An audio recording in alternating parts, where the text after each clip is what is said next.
Alright guys, I thought I would do a little review thing, especially if you didn't get to see me in class. There's some of these problems I wanted to highlight. So number one, what is the amplitude of the function y equals pi sine 4x minus 3? Remember that our standard equation is p sine q x plus c plus r. Okay, now which one of those is amplitude? This is in your notes for both sine and cosine. It's p. So what is the p for this equation? It's the one that's right in front of sine. And so in this case it's pi. So that's our answer right there. For 3, we're asking what is the period of the graph for 3 cosine 1/2 x. So let's remember p cosine q x plus c plus r. Okay? Which one has to do with the period? And that's going to be q, and q is right in front of the x. Sorry, right in front of the x. So that's going to be 1/2.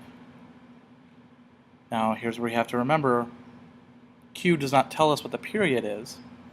We have to do something else, and that's divide by 2 pi by q. So this is in your notes, divide 2 pi by q. So in this case 2 pi divided by 1/2. Now we can't do that either. We have to make that multiplication, and if we make it multiplication, we flip 2 over 1 over, which is just 2, and you get 4 pi over 1, but 4 pi over 1 is 4 pi. And so that's your answer right there. Number 5 is find the phase shift and period for the function y equals 5 cosine 10 x minus pi over 5 or plus 5. So once again, p cosine q x plus c plus r. Alright, we already have done period, we just did it, right? So let's do it again. Which one is q here? It's got to be 5, 10, negative pi over 5, 5. One of those. In this case, q in front of the x is 10. And so we go 2 pi divided by 10 is the period. And we can divide by 2 on both top and bottom, we get pi over 5. So the period is pi over 5, which means it's here or here.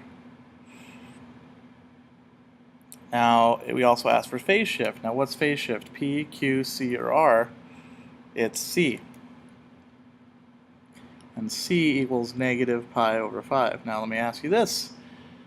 If it's negative, do we go to the positive side or to the negative side? Do we go right or do we go left? If you look at your notes, if C is negative, we go to the right. So this is pi over 5 to the right. So that's positive pi over 5. So that phase shift is C. Over here, number 7, we need to find 4 things: amplitude, period, vertical shift, phase displacement. So let's start with the hard stuff.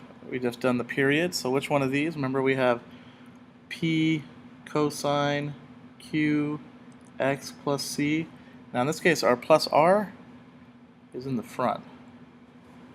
So the r plus p cosine q. Don't think 4 is p. And the big reason why you would know that is because there's a plus sign. P is multiplication, so it's p cosine. Alright, so let's do the period since we've had lots of practice in the last couple of things. So we have to identify q. Q is right in front of the x. That's q right there, 2 pi over 3. And so we divide 2 pi divided by 2 pi over 3. And of course we can't do that, so we go 2 pi times 3 over 2 pi.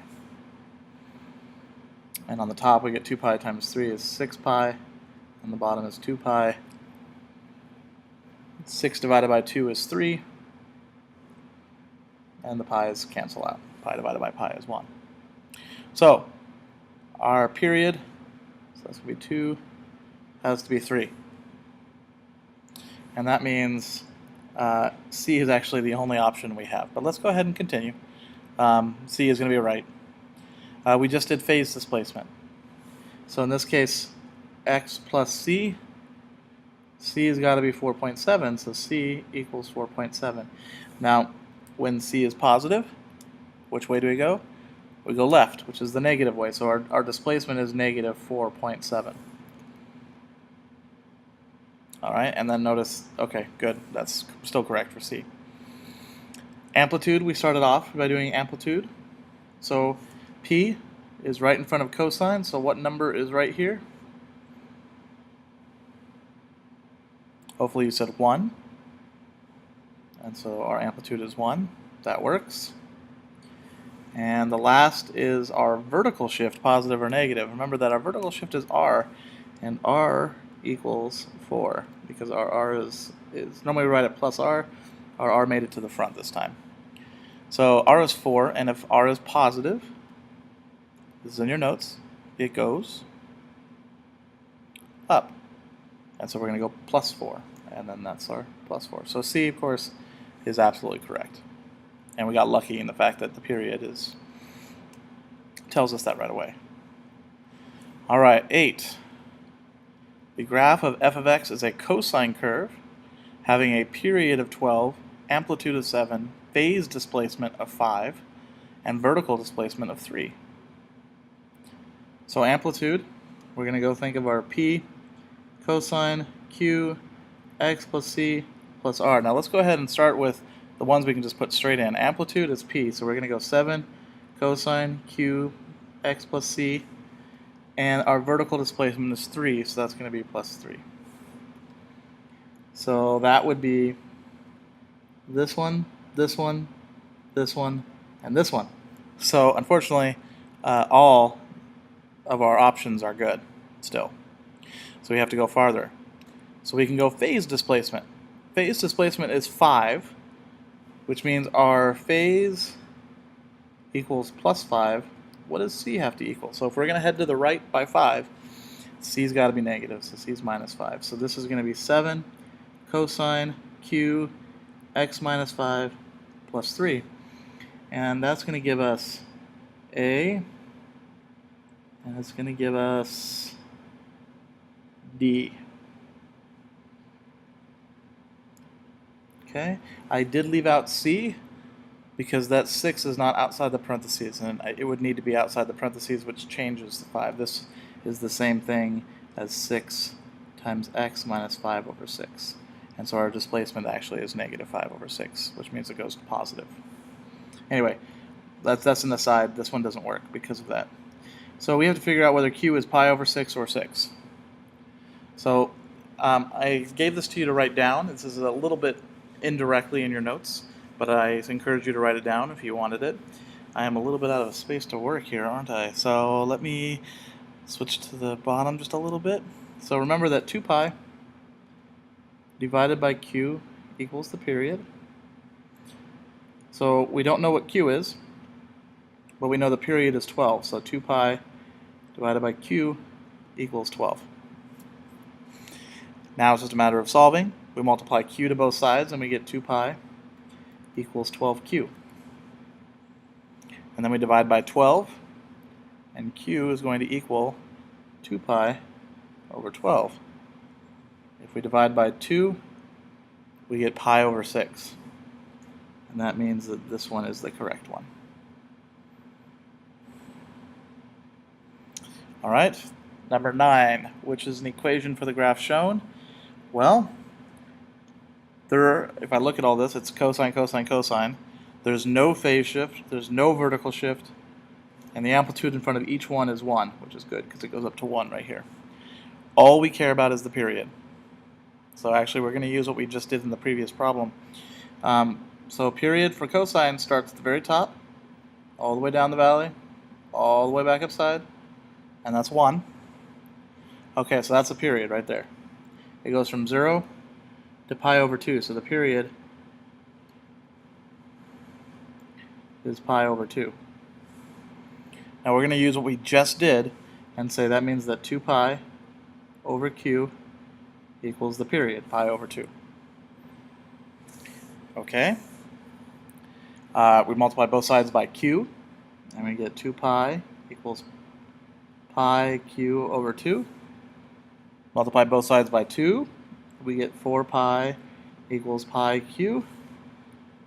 Divide pi on both sides, and you get q equals 4 pi divided by pi is just 4. Q equals 4. And that means that's our good one.